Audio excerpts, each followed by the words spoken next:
नमस्ते विद्यार्थी मित्रांनो, vision इंग्लिशच्या YouTube चॅनलमध्ये मी अक्षय सर तुमचं स्वागत करतो. आजच्या व्हिडिओमध्ये आपण जो केसेसचा इंग्लिश ग्रामरमधला चॅप्टर आहे त्या केसेसमधल्या असणाऱ्या नॉमिनेटिव्ह केस अँड अक्युजेटिव्ह केस या दोन केसबद्दल स्टडी करणार आहोत. आपल्या सर्वांना माहीतच आहे केसेसमध्ये ज्या गोष्टी येतात या प्रोनाऊनशी रिलेटेड आहेत. ठीक आहे, म्हणजे केसेस आणि प्रोनाऊन यांचं असणारं रिलेशन त्याच्यामध्ये आपल्या सर्वांना माहिती आहे. सो केसेस म्हटलं की नॉमिनेटिव्ह केस अँड अक्युजेटिव्ह केस अशा दोन केसेस असतात. Nominative case functions as a subject case in the sentence. Nominative केसचं वाक्यामध्ये असणारं जे काम असतं ते वाक्याचा कर्ता म्हणून त्या येतात, त्यालाच आपण सब्जेक्ट केस असं म्हणतो. आणि accusative case functions as an object case in the sentence. आणि अक्युजेटिव्ह केस सेंटेन्समध्ये ऑब्जेक्टचं फंक्शन करतात, त्यालाच आपण मराठीमध्ये कर्म असं म्हणतो. आता हे जे ऑब्जेक्ट असतं हे ऑब्जेक्ट इनडायरेक्ट ऑब्जेक्ट असतं, कारण ऑब्जेक्टचे सुद्धा इंग्रजीमध्ये दोन प्रकार पडतात. एक म्हणजे डायरेक्ट ऑब्जेक्ट आणि दुसरा म्हणजे इनडायरेक्ट ऑब्जेक्ट. त्यामुळे अक्युजेटिव्ह केसमध्ये असणारे जे काही प्रोनाउन्स असणार आहेत हे कशाचं फंक्शन करणार आहेत, तर इनडायरेक्ट ऑब्जेक्टचं फंक्शन करणार आहेत.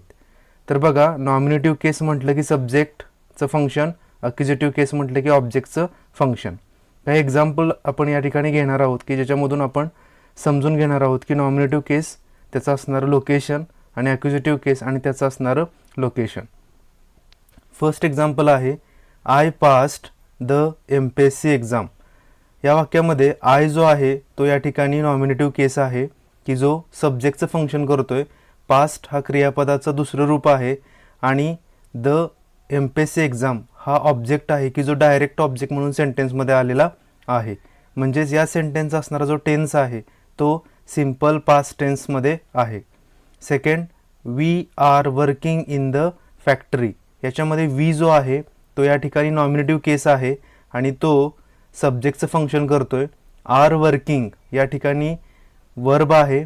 इन द फॅक्टरी या ठिकाणी ॲडव्हर्बियल ऑफ प्लेसचं काम करते आणि जो सेंटेन्स आहे त्याचा असणारा जो टेन्स आहे तो कंटिन्युअस प्रेझेंट टेन्स आहे.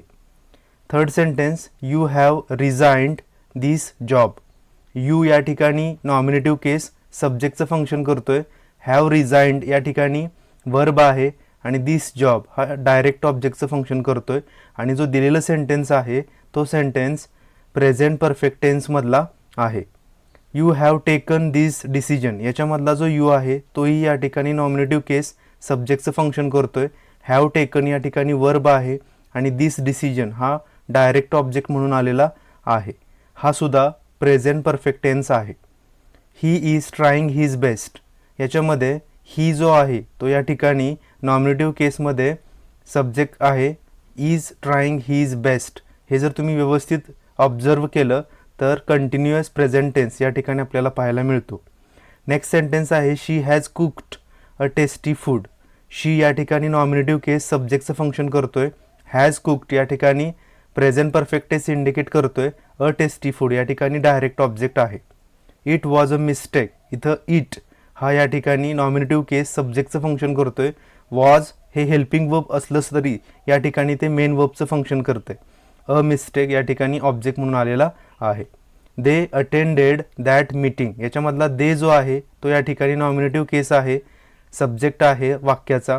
अटेंडेड हे V2 म्हणजेच क्रियापदाचं दुसरं रूप आहे आणि दॅट मीटिंग हा या ठिकाणी ऑब्जेक्ट म्हणून आलेला आहे.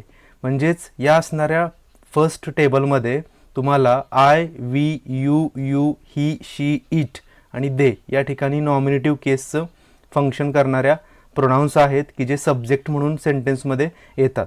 आता हे जे असतात याचेच असणारे फॉर्म्स या ठिकाणी अक्युजेटिव्ह केसमध्ये येतात. म्हणजे आयचा अक्युजेटिव्ह मी असा होतो, वीचा अक्युजेटिव्ह अस होतो, यूचा यूच राहतो, सेकंड यूचा सुद्धा यूच राहतो, हीचा हिम होतो, शीचा हर होतो, इटचा इट होतो आणि देचा देम असा होतो. आता अक्युजेटिव्ह केसमध्ये बघा काही सेंटेन्सेस आहेत. I presented him a mobile.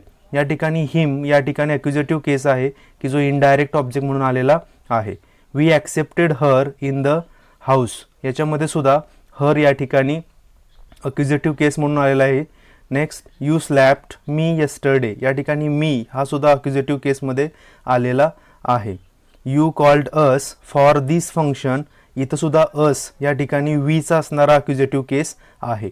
He invited them for marriage, याच्यामध्ये सुद्धा देम जो आहे तो अक्युजेटिव्ह केस आहे, ऑब्जेक्ट म्हणून आलेला आहे की जो दे या असणाऱ्या नॉमिनेटिव्ह केसचा अक्युजेटिव्ह आहे. शी स्कोल्डेड यू, याच्यामध्ये यू जो आहे तो या ठिकाणी अक्युजेटिव्ह केस आहे, इनडायरेक्ट ऑब्जेक्ट म्हणून आलेला आहे. इट गिव्ज यू अ किस, याच्यामधला पण यू या ठिकाणी अक्युजेटिव्ह केसचं फंक्शन करत आहे. आणि दे शाउटेड ॲट यू, यातला जो यू आहे तो पण या ठिकाणी अक्युजेटिव्ह केस म्हणून आलेला आहे. हे जे अक्युजेटिव्ह केसेस असतात हे सेंटेन्सेसमध्ये इनडायरेक्ट ऑब्जेक्टचं फंक्शन करतात. ही जे सर्व सेंटेन्स तुम्हाला दिसत आहेत, आयचं, वीचं, यूचं, यूचं, हीचं, शीचं, हे सर्व सेंटेन्सेस तुम्हाला सिम्पल पास्टमध्ये पाहायला मिळतील. So I hope you understand this concept very well, that is nominative case and accusative case and its difference. Thank you very much.